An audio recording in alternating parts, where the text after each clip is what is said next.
Right. Well, I'm Kim Braley. I am Director of Research and Design and the PGA Tour for KBS shafts.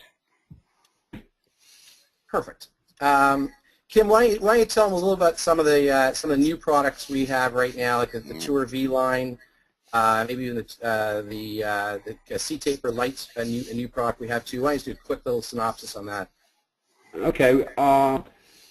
In the case of the CT Lite, it's an extension of the CT brand. As are everything, all of the KBS products are connected in one way or another, and by that I mean it's a product line that's designed for fitters.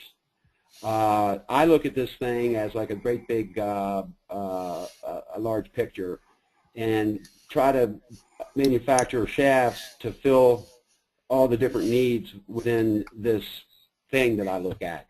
And anyway, so in the lower stiffness areas, we are just becoming, I would say we have a very full line now. The CT Lite is nothing more than the extension of the CT, the regular CT that's played on tour. It's just lighter. In the case of the Tour V, it's a little different animal. Its initial design was for a specific type of tour player, and it did incredibly well. And the player has a lot of pull.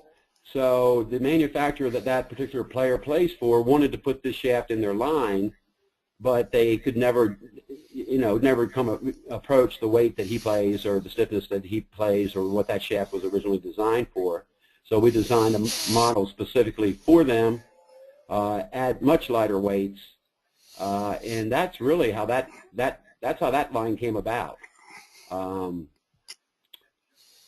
So with the Tour V line, Kim, one thing I just mentioned earlier on, which maybe you can kind of explain a little bit, because the Tour V line, basically, the stock or the Tour V that they get a lot of marketing towards, the 120 gram is the X Flex, the 115 is the S Plus, and the 110 is an S and down.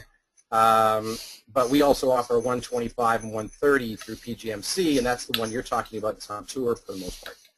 That is the shaft that it was actually designed to be. Honestly, that shaft, it was designed to be 125, 130, 120. It was initially designed for the stronger player, for the person who would desire a little tighter dispersion, even over hitting it a little bit further. It was more of a dispersion story than hitting the ball high and spinning it a lot and keeping it in the air forever and it going much longer than it should go for that particular player.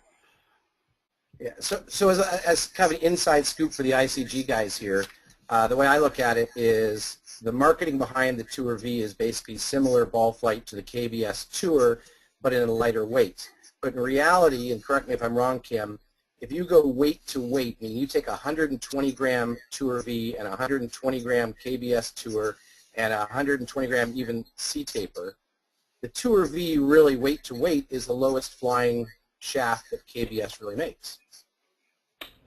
It's a little bit player specific, Gavin. Yeah. Looking at the geometries of the product, I would say that you are absolutely correct. But I tell you, in the last month, I've had so many people tell me the opposite. It just drives me nuts. And one of them's my top tour guy. So, but anyway, I would say that the Tour V is a good shaft for the player that is looking for a lightweight shaft, but still has pretty good club head speed. If that makes any sense. Yeah. Weight for weight, the Tour V at 120 is going to feel stiffer than the KBS Tour at 120. Yeah. There's no question about that. You actually bring up a really cool point that I'm sure we might talk about a little later on, the questions and stuff. But it's interesting how we as shaft manufacturers, whether it be Accra or whether it be KBS, we have to market shafts a certain way based on the profile of the shaft. So we'll say something is a lower flying, lower spinning shaft, or a higher, whatever it might be.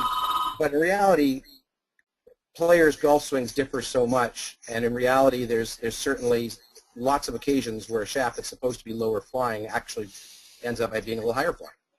That's it. That's what's so frustrating, but at the same time, that's what makes it an art. If it was as simple as I swing at this speed or I hit at this distance and this is what my tempo is and bing, bang, boom, that's what you are, you would think that it would work that way. But that's where the art of fitting comes in, and it's something that we still don't fully understand. And it's going to, until we understand how the mind works completely, we never will understand it. But there's stuff going on that we're not aware of. And almost all products, there's a likelihood of about 20 to 25% of the people to do the exact opposite of what that product was designed to do. And I'm not talking about someone who's not a good player. I'm talking about the best players in the world. Some of the guys that are just because the way they do it, you give them a shaft that's designed to go low and they hit it high. And you give it to 4 other guys and they all hit it low. And then you give it to another guy and he hits it high again. And it's just there's stuff going on that we truly are not fully aware of. We may be aware of it, but we don't know why it happens.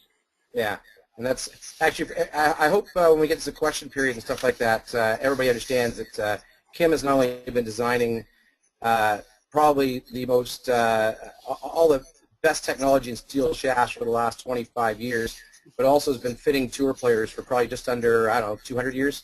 And, yeah. and Kim has certainly worked with the best players in the world going back several decades. And if anybody has any questions regarding fitting tour players or fitting people, Kim's a great guy to ask questions to. I spent a lot of time on tour the last 10 years. I've had a chance to work with a lot of guys too. But certainly we encourage you guys asking questions about that. And what Kim said was brilliant there in the fact that certainly we see it all the time where a shaft that's supposed to do one thing does another thing, and you guys probably see it on a day-to-day grassroots level, and it's always interesting to talk about that kind of thing because certainly marketing is, we get questions all the time about, do you have a chart which shows swing speed and what shafts should work with swing speed? Well, there's so many variables, and you guys all know this, that go into fitting a person, that we talk about technology all the time, but what Kim said there, which is, again, perfect, is there's an art to club fitting that I think isn't always appreciated. And it certainly is still very much there because every swing is so different. That make sense, Kim? Makes sense to me. Yeah. Hey, Frank, do we have any questions thus far? Let me take a look here, but, I'd like to just put in my 2 cents here as far as what you guys just talked about. I mean, Sean will tell you when he comes here, I've got hundreds of shafts, combinations, and, without using a launch monitor, to me, the days of dragging that fitting card out in the middle of the driving range and just putting a lie board down and watching somebody's ball flight. Now, I'm sure there's still guys like yourself, Kim, that can pretty much do that and get away with that. But, I mean, today, if you're not fitting electronically and, you come up with these shaft combinations that you say, wow, that wasn't supposed to work like that, and look what happened. So I agree with you. When you validate that on a launch monitor, you validate ball flight, and you see backspin, and you see all kinds of launch numbers and parameters. And to me, that's really the only way that you can fit today, I think. Oh. Yeah, Kim, I totally agree with everything you're saying. You have to validate, if nothing else, for the customer, the golfer, to be able to see what's actually happening and to be able to justify what you're doing, but also just to be able to nail it down between several different products, which is giving the best, obviously numbers is incredibly important. And I've seen 2 different players hit the same shaft with totally different results. So, yeah, I mean, I agree with you guys 100% that, yeah, it's not always etched in stone what shaft does what. Oh, totally. Hey, Kim, do you want to, well, are there any questions, first of all? There are none here so far. I'm looking up and down the list and no virtual hands raised. So, yeah, you guys can just move along then. Okay. Kim's doing such a good answering all these questions here. Good job. Hey, Kim, why don't you take us through, when it comes to designing a steel shaft, where do you start from and how does it kind of move forward? I think that's probably something that guys are always interested in, and certainly I can maybe cover a little bit with graphite, but I'm sure it's very similar. Hey, there's somebody that is playing with my computer remotely. No, that's you're seeing Ken's computer. Okay. I'm sorry. So he's throwing your picture up there every so often. He's gonna Okay. when we talk about something, he's gonna go on your website and talk about stuff. It's the NSA, Kim. Don't let them kid you. I tell you, it's a heck of a process. I even forgot what the question was. I'm just saying when you know, I'll start it off and you can kind of move forward with it. But one of the reasons that we with Accra use the tour so much, I always look at three different components from an Accra standpoint of the tour.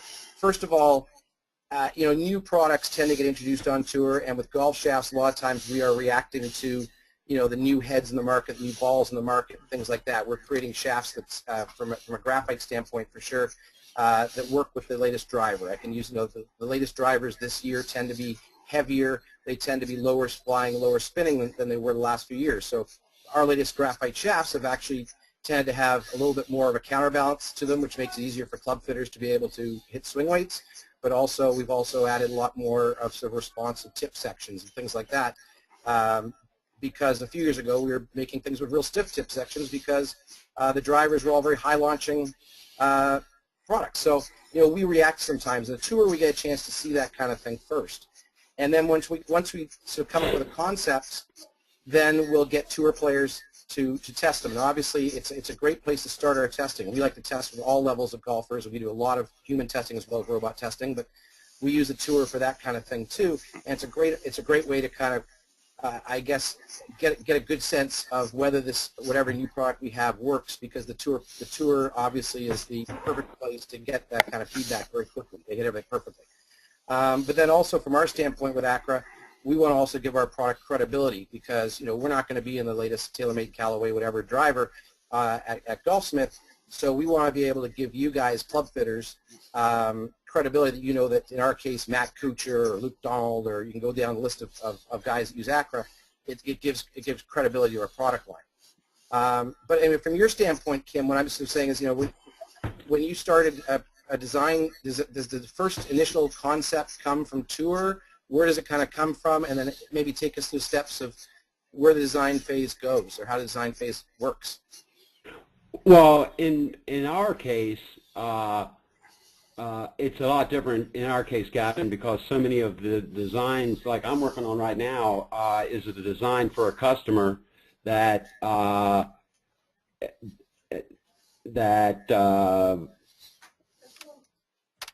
don't want to say. It's a product that is designed nothing more than to get the ball in the air and to get the ball in the air as fast as possible with as much spin. And I know how this particular customer likes products. So in this case, I'm just giving you, I'm running through you a quick example of how it might happen. Or you even go back to C-taper and tell us how C-taper happened, if that's easier. Well, it would be if I could remember it.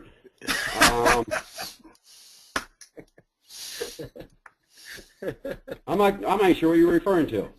Well, I'm just saying, like, when you guys got to understand, I'm putting Kim on the spot a little bit here because we didn't rehearse any of this. But I'm just sort of thinking, the idea for C-taper, where did it kind of come from? Okay, I got you now. The idea for C-taper actually began many years ago with Project X. The C-taper is, if you will, when you design something, and it's your baby and everything, you love it and you kind of pay a lot of attention to it. But there are certain times that you design something for something and it turns out to be something a little bit different than what you originally had intended it to be, and it could be more or less popular than it was intended to be. Just so everybody knows, Kim designed Project X, and that's what you're referring to start off with here. Yeah. So what I learned from it's a great product, and it actually hit the niche that it was supposed to, right dead on, with everything that we knew about golf shafts at the time. To be completely honest with you, the heads have changed, but the amount of change in the CG and the heads has not. It doesn't even come close to what goes on with wood heads and drivers specifically. But the C taper. The thing about Project X that I would hear most commonly was that it had a boardy feel. So one of the things that I tried to accomplish with the C taper is try to maintain the stiffness and the stability, but do what I could to try to eliminate that boardy feel. And I can mention his name, even Phil, he would tell me, you know, it's great when I flush it. He says when I hit it off center, it doesn't feel too good. But the results are there. So anyway, getting back to that, the C taper is I think a better feeling extension to that particular product line. So you sort of saw a niche on tour for a shaft that kind of had the stability of your old design, the Project X, but something with more feel. Well, with a better feel, with maybe even less feel in some, you know, but yeah, but with a better feel. And without, okay. The problem with Project X is a lot of times people tend to fit themselves on the stiff side, and if you fit yourself on the stiff side of that product, you found out real quickly, and not very pleasant. But anyway. So where the C taper came from initially was another product and actually an extension of that product. So the C taper fills a real large, you know, that canvas that I talk about. It fills a very, very large portion of that canvas. With that shaft going from 135 grams all the way down to I don't know what our lightest one is. I think maybe 95 grams. There's a shaft there somewhere for almost anybody who likes the feel of a stepless product, and that's what I try to do with the tour, and other shafts that are going to be part of this particular product line are going to be more player specific. So the meat and potatoes of our product line, the KBS Tour and the KBS C taper, they're going to be the meat and potatoes of the product line. And then there's going to be shafts that will be designed around it to hit specific type players that I feel need to be in part of that product line. And we're getting close. We're getting very, very, very close to having a pretty full, pretty nice line. What I don't want to have is to have something that's so confusing that it just gets very, very, very hard to understand. Like I said when I started this thing's designed for fitting. This entire system is all about fitting, and I don't see any reason having more than one shaft that does the same thing. And so it's all about fitting, and this particular product line is designed for for a particular individual, depending on who that individual is. That's perfect. That's a great answer. I was going to refer to the picture on the screen. The chart that's on the screen right now is a good way of looking at the KBS line. It kind of outlines spin and launch, and it really sort of shows what Kim was talking about, that there's sort of a different shaft for every different type of player in there. And with the extensions that have been added recently with the C taper light, which is, and correct me if I'm wrong, Kim, sort of a more playable version of the C taper because it's lighter, and as it gets lighter, it gets a little bit more, I guess, more feel is added to it, and more responsive, and so you've got sort of a shaft in there for basically every level of golfer. It's pretty simple to understand when you look at that chart. And yeah. Now, in that C taper light, there's a product line that was a surprising one for me, in that I didn't think the higher weights. I didn't think that was a product that would be accepted on tour. I didn't think that was a product we should even bother taking to tour. But I was wrong. We have 5 tour players playing with that shaft over here. There's a couple of them in the UK. We're finding that shaft fits players in a very, very light weight. And if you check the stiffness of it, it's not a real stiff product. but it does in fact fit some of the stronger players. Hey, So why don't you tell them what you suggested to